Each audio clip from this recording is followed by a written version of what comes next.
Garīgā brīvība, sprediķis sniegts svētdienas rītā, 1855. GADA 18. Februārī god. Spurge un Eksetēras zālē, Strandā. Kur ir kunga gars, tur ir brīvība. 2. Korintiešiem 3:17. Brīvība ir katra cilvēka dzimšanas tiesības. Viņš var piedzimt kā nabaks, viņš var būt atradenis, viņa izcelsme var būt pilnīgi nezināma, bet brīvība ir viņa neatņemamās dzimšanas tiesības. Viņa āda var būt melna, viņš var dzīvot neizglītots un nemācīts, viņš var būt tikpat nabadzīgs kā pati nabadzība, viņam var nekad nebūt zemes pleķīša, ko saukt par savu, viņam var būt gandrīz nekāds apdērbs, izņemot dažas drēbes, kas viņu sedz, bet cik nabadzīgs viņš ir, daba viņu ir veidojusi brīvībai, viņam ir tiesības būt brīvam, un, ja viņam nav brīvības, tā ir viņa dzimšanas tiesība, un viņam nevajadzētu būt apmierinātam, līdz viņš to iegūst. Brīvība ir visu Ādama dēlu un meitu mantojums. Bet kur jūs atrodat brīvību, kas nav saistīta ar reliģiju? Taisnība ir, ka visiem cilvēkiem ir tiesības uz brīvību, bet tikpat taisnība ir, ka jūs to nesastopat nevienā valstī, izņemot tur, kur jūs atrodat kunga garu. Kur ir kunga gars, tur ir brīvība. Paldies Dievam, šī ir brīva valsts. Šī ir zeme, kur es varu elpot gaisu un teikt, ka tas nav piesārņots ar neviena verga vaidu. Mani plaušas to saņem, un es zinu, ka tā tvaikos nekad nav bijusi sajaukta neviena vergu sievietes asara, kas izlieta par savu bērnu, kas no viņas ir pārdots. Šī zeme ir brīvības mājvieta. Bet kāpēc tā ir tāda? Es uzskatu, ka tas nav tik daudz mūsu institūciju dēļ, cik tāpēc, ka šeit ir kunga gars, īstās un sirsnīgās reliģijas gars. Atcerieties, bija laiks, kad Anglija nebija brīvāka par jebkuru citu valsti, kad cilvēki nevarēja brīvi izteikt savas domas, kad karaļi bija despotiski, kad parlamenti bija tikai vārds. Kas mums izcīnīja mūsu brīvības? Kas atbrīvoja mūsu ķēdes? Dieva rokās, es saku, reliģijas cilvēki, cilvēki kā lielais un slavenais Kromvels, kurš gribēja sirdsapziņas brīvību vai mirt, cilvēki, kuri, ja nevarēja sasniegt karaļu sirdis, jo tās bija neizdibināmas viltībā, drīzāk sistu karaļus zemu, nekā būtu vergi. Mēs esam parādā savu brīvību reliģijas cilvēkiem, stingras puritāniskas skolas cilvēkiem, cilvēkiem, kuri nicināja spēlēt gļēvu un atteikties no saviem principiem pēc cilvēka pavēles. Un, ja mēs kādreiz saglabāsim savu brīvību, kā Dievs dod, ka mēs varētu, tā tiks saglabāta Anglijā ar reliģisko brīvību, ar reliģiju. Šī bībele ir vecās Lielbritānijas Magnats Harta. Tās patiesības, tās doktrīnas ir pārauvušas mūsu važas, un tās nekad nevar tikt atkal piekniedētas, kamēr cilvēki ar Dieva garu savās sirdīs iziet runāt tās patiesības. Nevienā citā zemē, izņemot tur, kur bībele ir atvērta. Nevienā citā valstībā, izņemot tur, kur tiek sludināts evaņģēlijs, jūs nevarat atrast brīvību. Ceļojiet pa citām valstīm, un jūs runājat ar aizturētu elpu, jūs baidāties, jūs jūtat, ka esat zem dzelzs rokas. Zobens ir virs jums, jūs nesat brīvs. Kāpēc? Jo jūs esat zem nepatiesas reliģijas radītās tirānijas, jums tur nav brīvas protestantisma, un tikai tad, kad nāk protestantisms, var būt brīvība. Tas ir tur, kur ir kunga gars, ka ir brīvība un nekur citur. Cilvēki runā par to, ka ir brīvi, viņi apraksta ideālas valdības, Platona republikas vai Oenīta paradīzes, bet viņi ir sapņaini teorētiķi, jo pasaulē nevar būt brīvības, izņemot, kur ir kunga gars. Es sāku ar šo ideju, jo es domāju, ka pasaulīgiem cilvēkiem būtu jāsaka, ka, ja reliģija viņus neglābī, tomēr tā ir daudz darījusi viņiem, ka reliģijas ietekme ir izcīnījusi viņiem viņu brīvības. Bet teksta brīvība nav tāda brīvība, tā ir bezgalīgi lielāka un labāka. Cik liela var būt pilsoniskā vai reliģiskā brīvība, mana teksta brīvība to pārspēja. Ir brīvība, dārgie draugi, kuru bauda tikai kristieši, jo pat Lielbritānijā ir cilvēki, kas neizjūt brīvības saldo gaisu. Ir daži, kas baidās runāt kā cilvēki, kuriem ir jālocās un jāpielien un jāpakļaujas ikvienam, kuriem nav savas gribas, nav principu, nav balss, nav drosmas un kuri nevar stāvēt taisni apzinātā neatkarībā. Bet viņš ir brīvais cilvēks, kuru patiesība dara brīvu. Viņš, kuram ir žēlastība sirdī, ir brīvs, viņš nerūpējas par nevienu, viņam ir taisnība savā pusē, viņam ir Dievs sevī, svētā gara iekšējā klātbūtne, viņš ir debesu karaļnama princis, viņš ir dišciltīgs, kam ir īsts dišciltības patents. Viņš ir viens no Dieva izredzētajiem, izceltajiem, izvēlētajiem bērniem, un viņš nav cilvēks, kas locīsies vai gļēvi pielīdīs. Nē, drīzāk viņš staigātu degošajā krāsnī ar Šadraku, Mešaku un Abednego, drīzāk viņš tiktu iemests lauvu bedrē ar Danielu, nekā atteiktos no principa punkta. Viņš ir brīvais cilvēks. Kur ir Kunga gars, tur ir brīvība vispilnīgākajā, augstākajā un plašākajā nozīmē. Dievs dod jums, draugi, lai jums būtu šis Kunga gars, jo bez tā brīvā valstī jūs joprojām varat būt vergi, un tur, kur nav ķermeņa kalpu, jūs varat būt dvēseles vergi. Teksts runā par garīgo brīvību, un tagad es uzrunāju Dieva bērnus. Garīgo brīvību, brāļi, jūs un es baudām, ja mums ir Kunga gars mūsos. Ko tas nozīmē? Tas nozīmē, ka bija laiks, kad mums nebija šīs garīgās brīvības, kad mēs bijām vergi. Bet nedaudz laika atpakaļ visi mēs, kas tagad esam brīvi Kristu Jēzu, bijām velna vergi, mēs bijām vadīti gūstā pēc viņa gribas. Mēs runājām par brīvo gribu, bet brīvā griba ir vergs. Mēs lielījāmies, ka varam darīt, ko vēlamies, bet ak! Kāda vergu un sapņaina brīvība mums bija? Tā bija iedomāta brīvība. Mēs bijām mūsu kaislību un iekāru vergi, grēka vergi, bet tagad mēs esam atbrīvoti no grēka. Mēs esam atbrīvoti no mūsu tirāna, stiprāks par viņu ir izdzinis stipro bruņoto vīru, un mēs esam brīvi. Tagad aplūkosim nedaudz ciešāk, no kā sastāv mūsu brīvība. Un pirmkārt, mani draugi, kur ir Kunga gars, tur ir brīvība no grēka verdzības. Es zinu, ka runāšu jūtīgi ar dažiem no jums, kad runāšu par grēka verdzību. Jūs zināt, ko nozīmē šī nelaime. No visas šīs pasaules verdzības un kalpības nav nevienas briesmīgākas par grēka verdzību. Pastāstiet man par Izrēlu Ēģiptē, sagatavojot savu ķieģeļu skaitu bez salmiem, pastāstiet man par nēģeri zem sava nežēlīgā uzrauga pātagas, un es atzīstu, ka tā ir verdzība, ko ir briesmīgi izturēt. Bet ir viena vēl sliktāka, pārliecināta grēcinieka verdzība, kad viņš tiek novests līdz tam, ka jūt savu vainas nastu, cilvēka verdzība, kad viņa grēki viņu vajā kā suņi ap nogurušu briedi. Cilvēka verdzība, kad grēka nasta ir uz viņa pleciem, nasta, kas ir pārāk smaga viņa dvēselē, lai to nestu, nasta, kas viņu nogremdēs mūžīgās mokās, ja viņš no tās neizbēgs. Es domāju, ka redzu tādu personu. Viņam nav neviena smaida uz sejas, tumši mākoņi ir savilkušies uz viņa pieras, viņš stāv nopietns un nopietns, viņa vārdi ir nopūtas, viņa dziesmas ir vaidi, viņa smaidi ir asaras, un kad viņš šķiet vislaimīgākais, karstas bēdu lāsas krīt dedzinošās dušās, atstājot rētas uz viņa vaiga. Jautājiet viņam, kas viņš ir, un viņš jums saka, ka viņš ir nelaimīgs.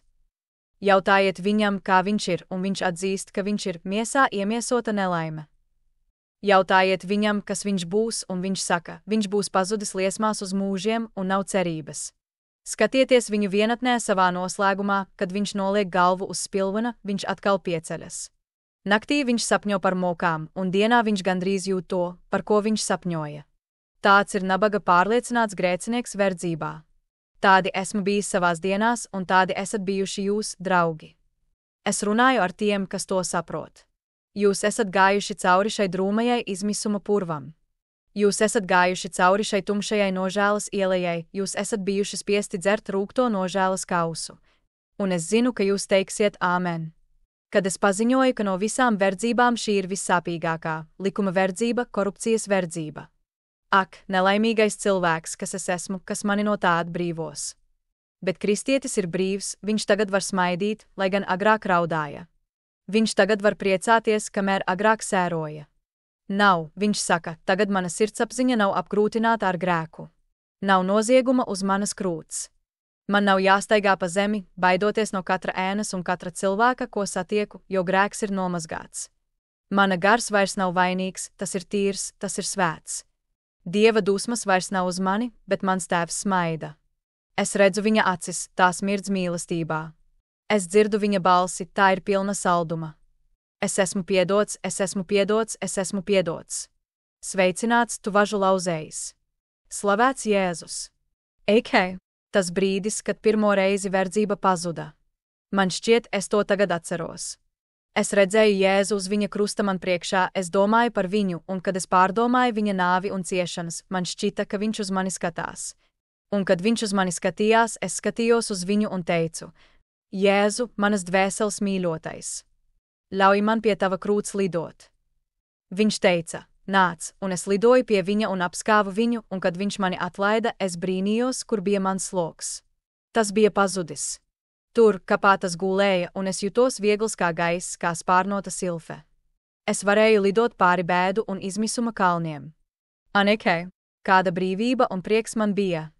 Es varēju lēkt ar ekstāzi, jo man bija daudz piedots un tagad es biju atbrīvots no grēka. Mīļotie, šī ir pirmā Dieva bērnu brīvība. Kur Kunga gars, tur ir brīvība no grēka verdzības.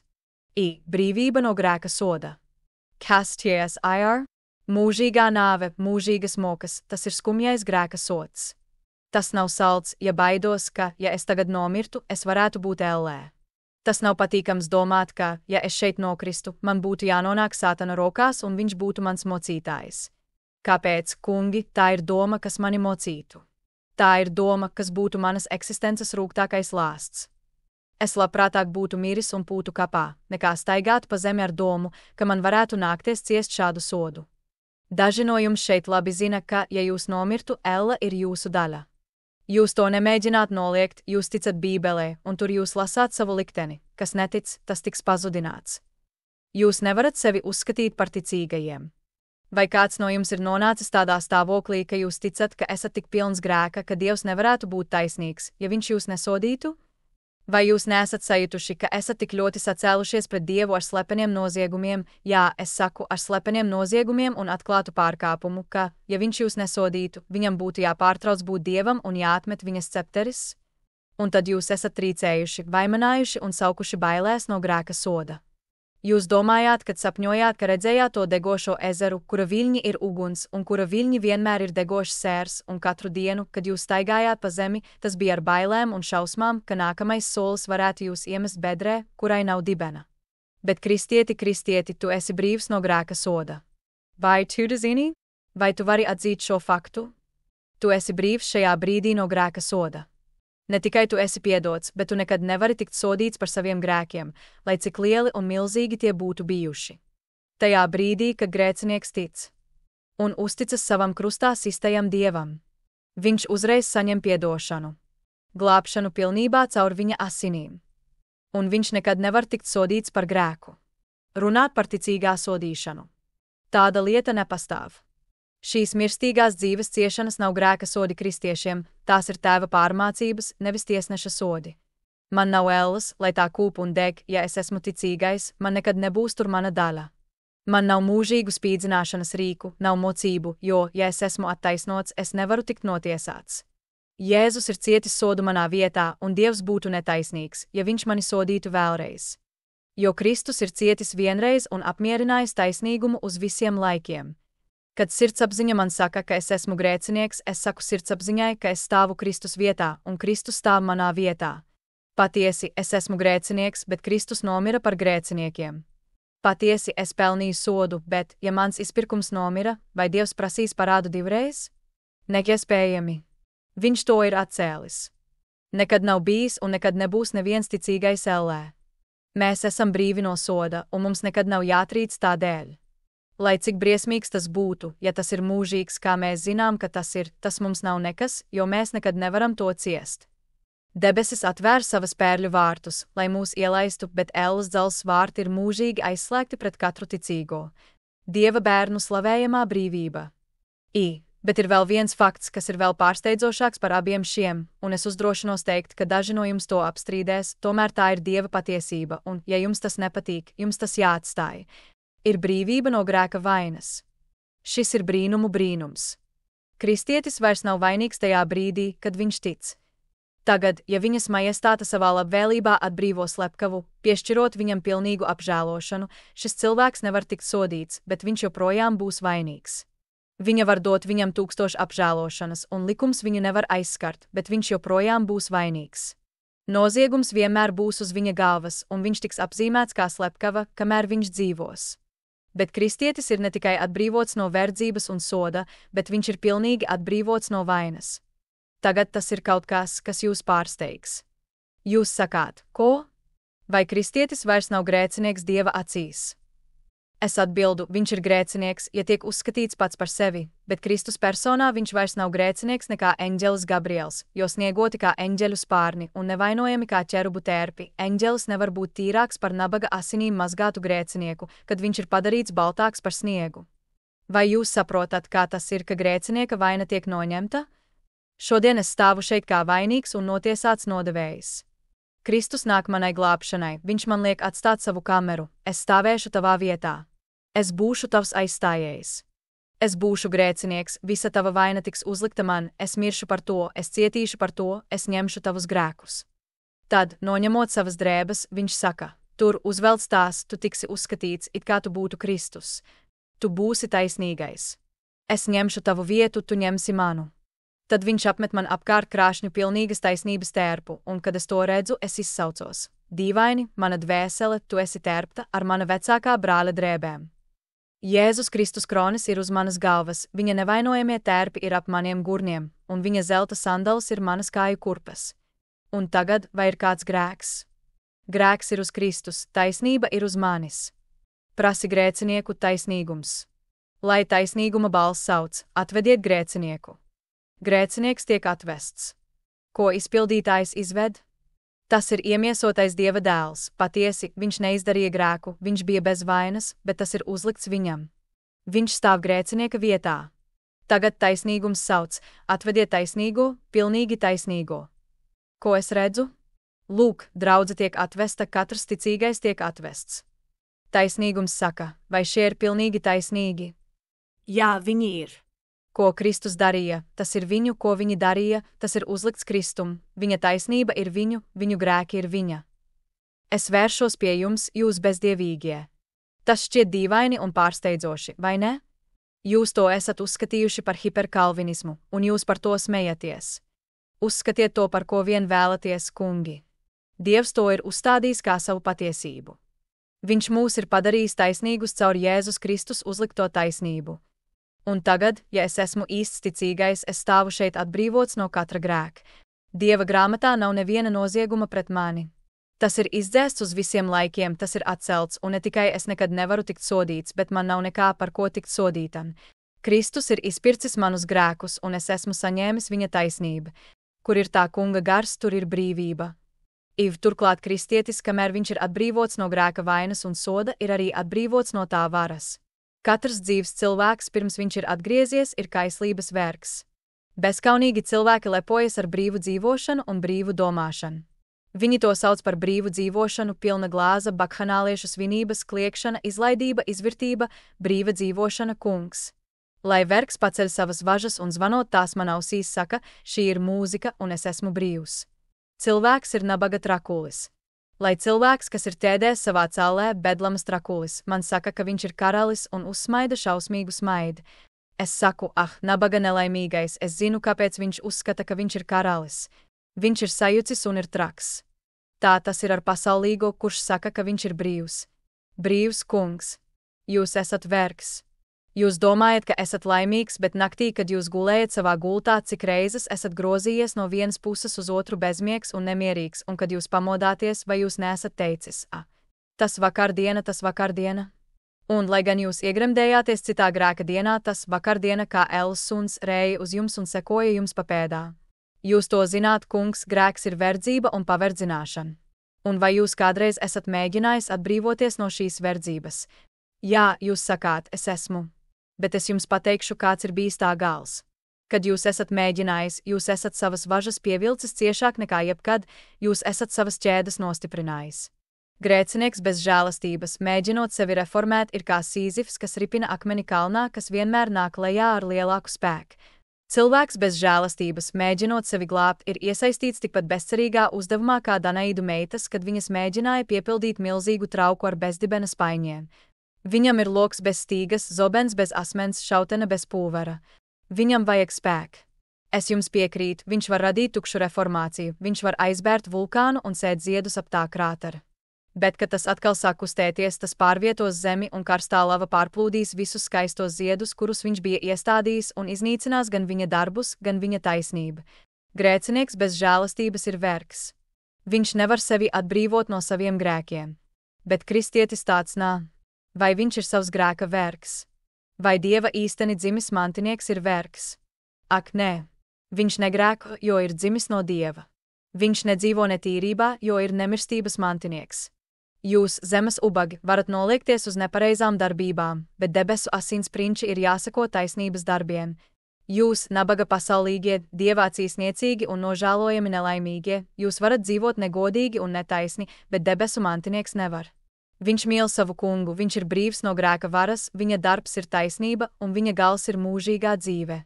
Mēs esam brīvi no grēka varas. Vēlreiz, kur ir tā kunga gars, tur ir brīvība visos svētajos mīlestības darbos, brīvība no verdzības bailēm no likuma. Daudzi cilvēki ir godīgi, jo baidās no policista. Daudzi ir skaidri, jo baidās no sabiedrības acīm. Daudzi cilvēki šķietami ir reliģiozi savu kaimiņu dēļ. Ir daudz tikumu, kas ir kā vīnogu sula, tas ir jāizspiež pirms to iegūst. Tas nav kā dāsnais medus pilienis, kas brīvi un labprātīgi izplūs. Es esmu drosmīgs teikt, ka, ja cilvēkam trūks Dieva žēlastības, viņa darbi ir tikai verdzības darbi. Viņš jūtas spiests tos darīt. Es zinu, pirms es nonācu Dieva bērnu brīvībā, ja es gāju uz Dieva namu, es gāju, jo domāju, ka man tas jādara. Ja es lūdzu, tas bija tāpēc, ka baidījos, ka dienā notiks kāda nelaime, ja to nedarīšu. Ja es kādreiz pateicos Dievam par žēlastību, tas bija tāpēc, ka domāju, ka nesaņemšu citu, ja nebūšu pateicīgs. Ja es izpildīju taisnīgu darbu, tas bija ar cerību, ka ļoti iespējams, Dievs mani beigās atalgos un es iegūšu kādu kroni debesīs. Nabaga vergs, vienkārši gibeonietis, kas cērt koksni un nes ūdeni. Ja es varētu pārtraukt to darīt, es būtu mīlējis to darīt. Ja es varētu darīt pēc savas gribas, man nebūtu nekādas baznīcas apmeklēšanas, nekādas reliģijas, es būtu dzīvojis pasaulē un sekojis sātana ceļiem, ja es varētu darīt, kā man patīk. Kas attiecas uz taisnību, tā bija verdzība, grēks būtu bijusi mana brīvība. Bet tagad, kristieti, kāda ir tava brīvība? Kas liek tev šodien nākt uz Dieva namu? Mīlestība lika taviem paklausīgajiem soļiem ātri kustēties. Kas liek tev locīt ceļus lūkšanā? Tas ir tāpēc, ka tev patīk runāt ar savu tēvu, kurš redz slepenībā. Kas ir tas, kas atver tavas makus un liek tev dot dāsni? Tas ir tāpēc, ka tu mīli nabaga Dieva bērnus un jūti, ka tik daudz saņemot ir privilēģija kaut ko atdot Kristum. Kas ir tas, kas tevi piespiež dzīvot godīgi, taisnīgi un skaidri? Vai tā ir bailes no cietuma? Nē, jūs varētu nojaukt cietumu, jūs varētu iznīcināt notiesāto apmetnes, jūs varētu mest visas ķēdes jūrā, un mēs būtu tikpat svēti, kā esam tagad. Daži cilvēki saka, tad, kungs, jūs domājat teikt, ka kristieši var dzīvot, kā viņiem patīk. Es vēlētos, lai viņi varētu, kungs. Ja es varētu dzīvot, kā man patīk, es vienmēr dzīvotu svēti. Ja kristietis varētu dzīvot, kā viņam patīk, viņš vienmēr dzīvotu, kā viņam vajadzētu. Grēks viņam ir verdzība, taisnība ir viņa prieks. Ja es varētu dzīvot, kā man patīk, es gribētu dzīvot, kā man vajadzētu. Ja es varētu dzīvot, kā es gribētu, es dzīvotu, kā Dievs man pavēl. Lielākā kristieša laime ir būt svētam. Tā viņam nav verdzība. Ielieciet viņu, kur gribat, viņš negrēkos. Pakļaujiet viņu jebkuram kārdinājumam, ja nebūtu tā ļaunā sirds, kas joprojām paliek, jūs nekad viņu neatrastu grēkojam. Svētums ir viņa prieks, grēks ir viņa verdzība. Jūs, nabaga vergi, kas nākat uz baznīcu un kapelu, jo jums tas jādara. Jūs, nabaga vergu moralisti, kas esat godīgi važu dēļ un skaidri cietuma dēļ. Nabaga vergi. Mēs tādi nesam, mēs nesam zem likuma, bet zem žēlastības. Sauciet mūs par antinomistiem, ja vēlaties, mēs pat leposimies ar šo skandalozo titulu. Mēs esam atbrīvoti no likuma, bet mēs esam atbrīvoti no tā, lai mēs to varētu ievērot vairāk nekā jebkad agrāk. Dieva īsteni dzimušais bērns kalpo savam kungam vairāk nekā jebkad agrāk. Kā saka vecais Erskine, tagad viņa mīlošo klātbūtni noraidiet, ja varat, nē, viņa iekarojošā laipnība ved priekšgalā. Kad mūžīgā mīlestība izrāda varu, viņi paši sevi uzskata par vislaipnāk saistītiem paklausīt. Saistīti ar izpirkšanas mīlestību stingrākā nozīmē, nekā jebkad Ādams bija nevainībā. Bet, lai pabeigtu, kur ir tā kunga gars, tur ir brīvība no nāves bailēm. Ak, nāve! Cik daudzus saldus kausus tu esi padarījusi rūgtus! Ak, nāve! Cik daudzus svētkus tu esi izjaukusi! Ak, nāve! Cik daudzus rīīgus mīlestus tu esi sabojājusi! Ak, nāve! Cik daudzus grēcīgus priekus tu esi pārvērtusi sāpēs! Paņemiet, mani draugi, teleskopu šorīt un skatieties caur dažiem gadiem, un ko jūs redzat? Drūmo nāvi tālumā, kas satver savu izskapti. Viņš nāk, un kas ir aiz viņa? Ak, tas ir atkarīgs no jūsu rakstura. Ja jūs esat Dieva dēli, tur ir palmu zars. Ja nesat, jūs zināt, kas seko nāvei, elle seko viņam. Ak, nāve! Tavs spoks ir vajājis daudzus namus, kur grēks citādi būtu plosījies. Ak, nāve! Tava augstā roka ir pieskārusies daudzām sirdīm, kas bija pilnas ar kārību un likusi tām izbīties nozieguma priekšā. Eikei, cik daudz cilvēku ir nāves baiļu vergi. Puse pasaules cilvēku baidās mirt. Ir daži trakie, kas var soļot līdz lielgabalu mutei, ir daži muļķi, kas steidzas ar asins rokas pirms viņu radītāja tiesas, bet vairums cilvēku baidās mirt. Kas ir tas cilvēks, kurš nebaidās mirt? Es jums pateikšu. Cilvēks, kurš tic. Bailes no nāves. Paldies Dievam, man tās nav. Holera var atkal nākt nākamajā vasarā, es lūdzu Dievu, lai tā nenotiktu, bet, ja tā notiks, tas man nav svarīgi. Es strādāšu un apmeklēšu slimniekus naktī un dienā, līdz es nokritīšu. Un, ja tā mani paņems, pēkšņa nāve ir pēkšņa godība. Un tā ir ar vājāko svēto šajā zālē. Nāves perspektīva neliek jums trīcēt. Dažreiz jūs baidāties, bet biežāk jūs priecājaties. Jūs mierīgi apsēžaties un domājat par miršanu. Kas ir nāve?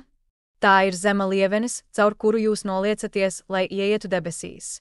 Kas ir dzīve? Tā ir šaura aizslietne, kas mūs šķir no godības, un nāve to laipni noņem. Es atceros labas vecas sievietes teicienu, kura teica: baidīties mirt, kungs. Es katru rītu pirms brokastīm esmu iemērcējusi savu kāju Jordānā pēdējos 50 gadus, un vai jūs domājat, ka es tagad baidos mirt? Mirt. Mīļotie, kāpēc mēs mirstam simtiem reižu, mēs mirstam katru dienu, mēs mirstam katru rītu, mēs mirstam katru nakti, kad guļam, ticībā mēs mirstam, un tāpēc mirstot tas būs vecs darbs, kad mēs pie tā nonāksim. Mēs teiksim: nāve, tu un es esam bijuši veci paziņas. Es esmu tevi redzējis savā guļamistabā katru nakti.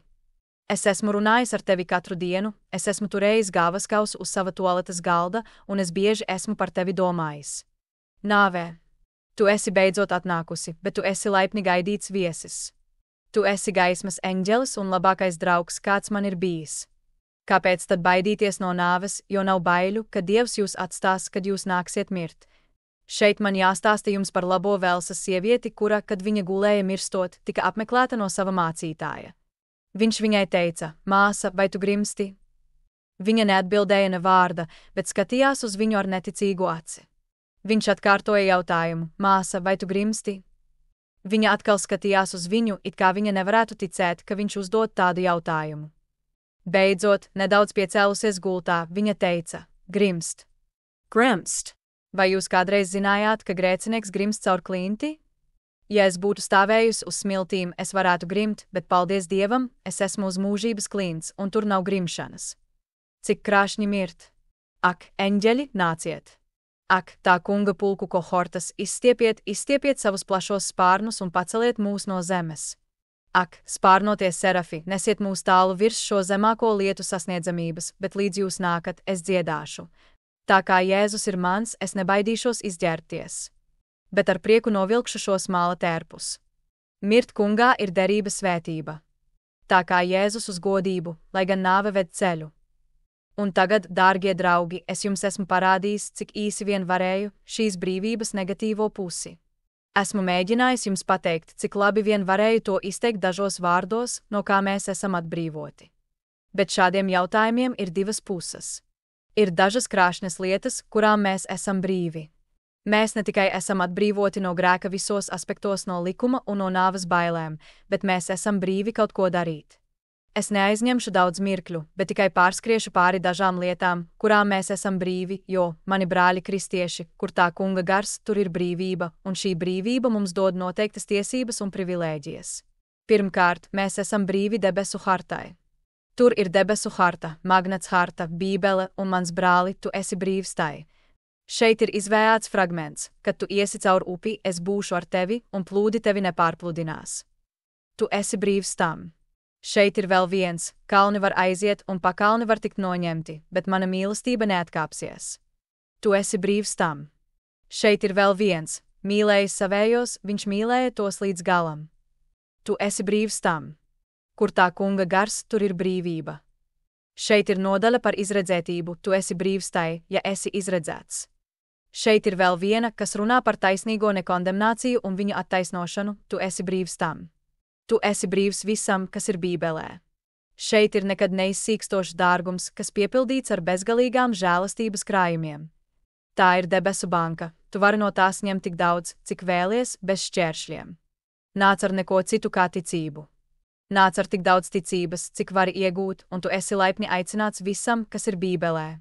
Nav neviena solījuma, neviena vārda tajā, kas nav tavs. Dziļās bēdās, lai tas tevi mierina. Vidū bēdu viļņiem, lai tas tevi uzmundrina. Kad skumjas tevi apņem, lai tas ir tavs palīgs. Šis ir tava tēva mīlestības zīme. Lai tas nekad netiek aizvērts un pārklāts ar putekļiem. Tu esi brīvs tam, izmanto tad savu brīvību. Nākamais, atceries, ka tu esi brīvs žēlastības tronim. Tā ir angļu cilvēku privilēģija, ka viņi vienmēr var nosūtīt petīciju parlamentam, un tā ir ticīgā privilēģija, ka viņš vienmēr var nosūtīt petīciju Dieva tronim. Es esmu brīvs Dieva tronim. Ja es rīt no rīta vēlos runāt ar Dievu, es varu. Ja šovakar es vēlos sarunāties ar savu meistaru, es varu iet pie viņa. Man ir tiesības iet pie viņa troņa. Nav svarīgi, cik daudz esmu grēkojis. Es eju un lūdzu piedošanu. Nav nozīmes, cik es esmu nabags, es eju un lūdzu viņa solījumu, ka viņš nodrošinās visu nepieciešamo. Man ir tiesības iet pie viņa troņa jebkurā laikā, pusnakts tumšākajā stundā vai pusdienlaika karstumā. Kur es esmu, ja liktenis mani pavēl uz zemes tāāko malu, man joprojām ir pastāvīga piekļuve viņa tronim. Izmanto šo tiesību, mīļotie, izmanto šo tiesību. Nav neviena no jums, kas dzīvo atbilstoši savām privilēģijām. Daudzi kungi dzīvos pāri saviem ienākumiem, tērējot vairāk, nekā viņiem ir ienākumu. Bet nav neviena kristieša, kas to darītu, es domāju, kas dzīvotu atbilstoši saviem garīgajiem ienākumiem.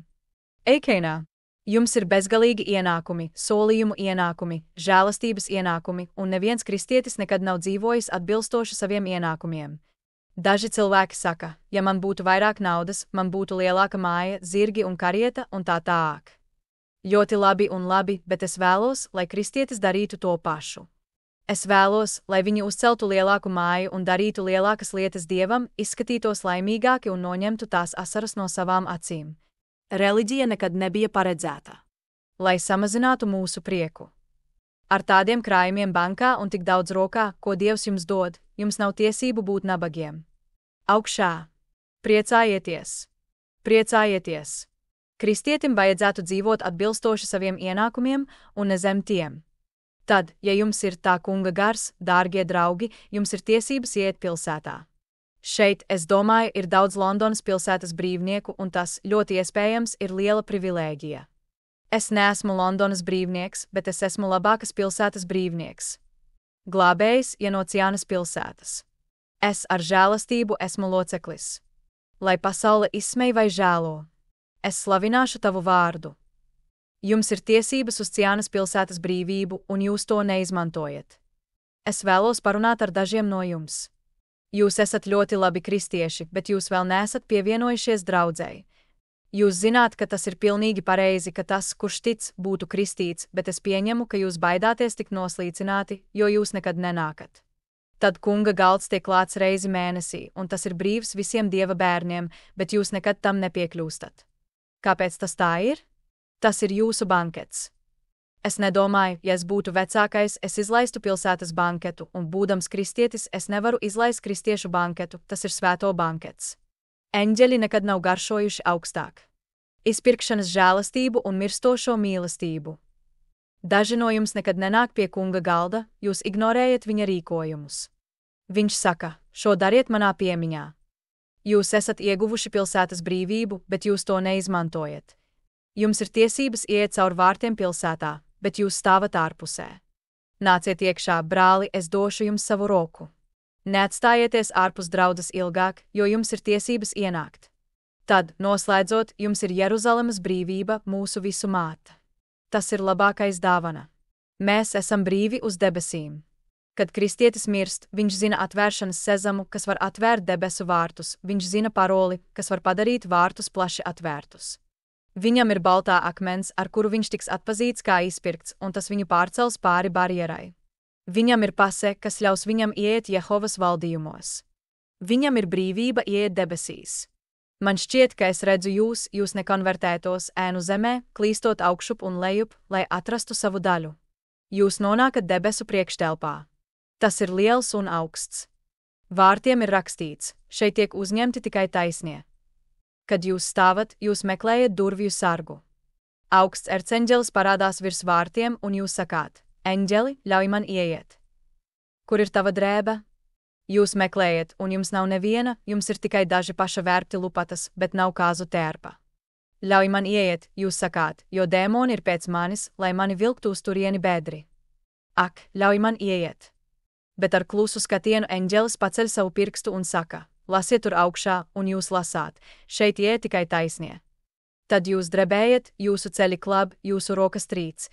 Ja jūsu kauli būtu no vara, tie varētu izkust, un ja jūsu ribas būtu no dzels, tās varētu izšķīst. Eikei! Tur jūs stāvat, drebot, trīcot, drebējot, bet ne ilgi, jo balss, kas jūs biedē no kājām un liek jums pakļauties, kliedz: Atkāpieties, jūs nolādētie, mūžīgajā ugunī, kas sagatavota velnam un viņa eņģeļiem. Ak, dārgie klausītāji, vai tas būs jūsu daļa? Mani draugi, kā es jūs mīlu, es to daru šorīt un ceru, ka vienmēr darīšu, vai tas būs jūsu liktenis? Vai jums nebūs brīvības iet pilsētā? Vai jūs nemeklēsiet to garu, kas dod brīvību? Eikei! Es zinu, ka jūs to neiegūsiet, ja paliksiet paši, daži no jums, iespējams, nekad to nedarīs. Ak, Dievs, dod, ka šis skaits būtu mazs, bet lai izglābto skaits būtu patiešām liels. Atgriezies, tad mana dvēsele, savā mierā.